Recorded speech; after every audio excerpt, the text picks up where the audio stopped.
Em 7 de setembro de 1855, nascia em Oeiras, no Piauí, Clodoaldo Severo Conrado de Freitas.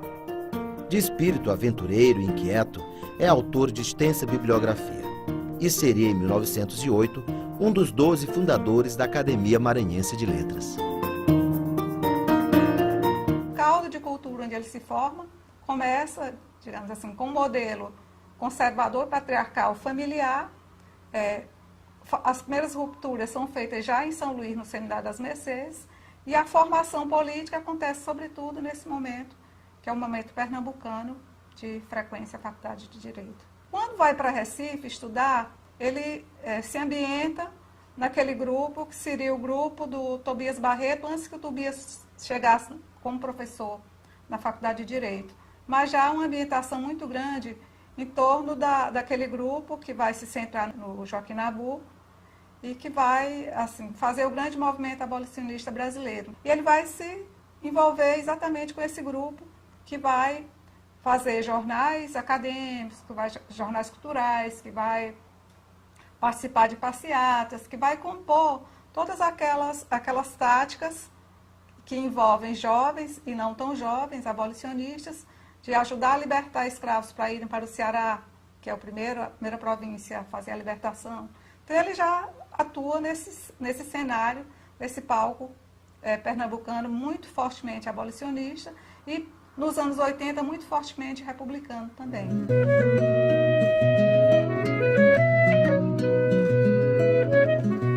Embora tenha sido político em tempo integral, Clodoaldo Freitas não obteve sucesso nas disputas partidárias, vivendo à mercê dos humores dos mandatários dos estados por ele percorridos.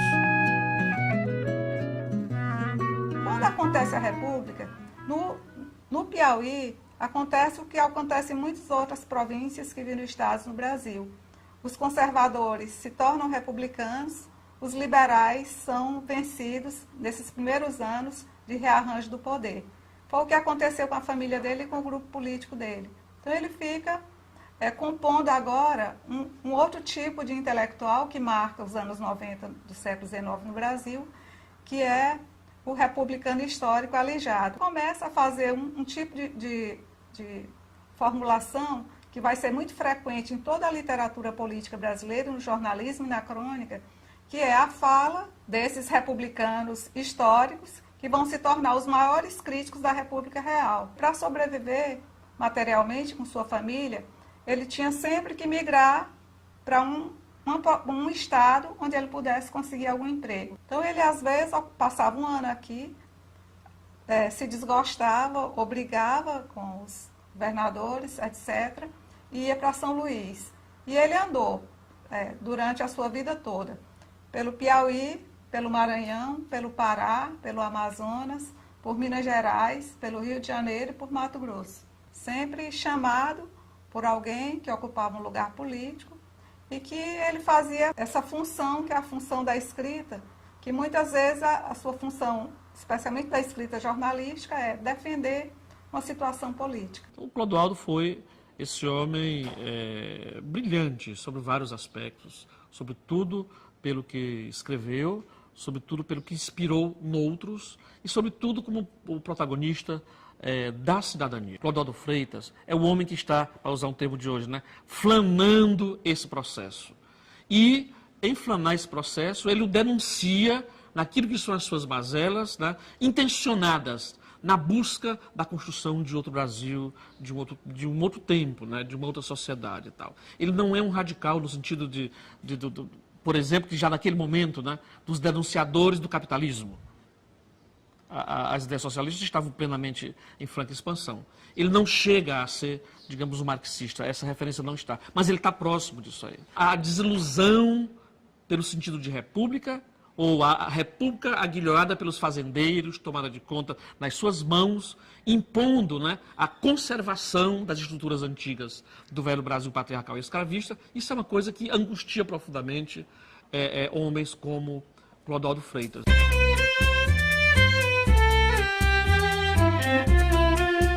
Multifacetado, Clodoaldo Freitas foi jornalista, historiador, crítico, poeta, professor e advogado.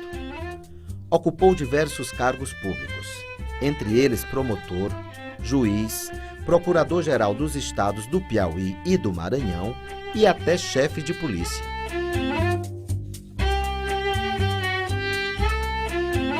Ele atuava fortemente no jornalismo, também independente, e produzia uma grande obra que seria uma obra mais de natureza ficcional. E as crônicas, elas são crônicas que dão conta de um leque muito amplo de situações da vida brasileira e da vida mundial. Ao trabalhar o romance sobre Bequimão, de certa forma ele está sendo coerente com sua natureza espiritual de vanguarda, buscando no simbolismo da revolta contra o domínio, né, contra a dominação. E assim ele vai desenvolver um assunto que é fundamental na história do Brasil, né, que foi o primeiro movimento libertário antes da América do Norte, antes de Tiradentes, que foi aqui no Maranhão com o Bequimão.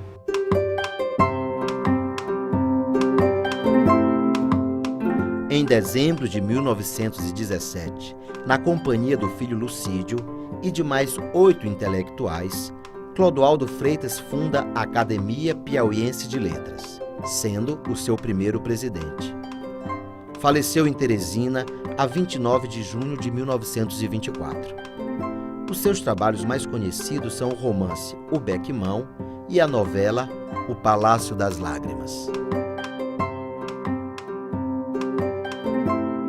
As 3 obras, sobretudo, que ele escreve sobre o Maranhão, o romance O Bequimão, que é uma obra das mais interessantes e consistentes sobre esse fato, em que pese ser um romance, é uma pesquisa muito bem feita, Por um Sorriso, que é uma novela romântica, O Palácio das Lágrimas, que são textos que ele escreve nos jornais aqui, que estão sendo agora reunidos e publicados, brochurados, né?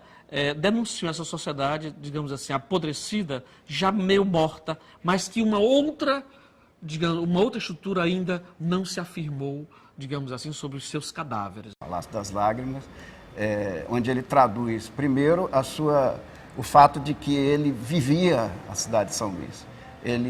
A cena da novela é a cidade de São Luís e sua gente. E também aí ele revela os conflitos presentes na figura de um português comerciante, mas já profundamente envolvido com seu território, com a sua gente. A novela pungente, dramática, objetiva, revela todo o fato de que Clodoaldo Freitas vivia o seu tempo e o traduzia na sua arte. Na novela está São Luís, a São Luís do século XIX. O grande mérito da leitura do Clodoaldo é tolerância e alteridade, que eram valores que estavam em construção no século XIX e que, de uma certa maneira, eles estavam sendo colocados amarteladas.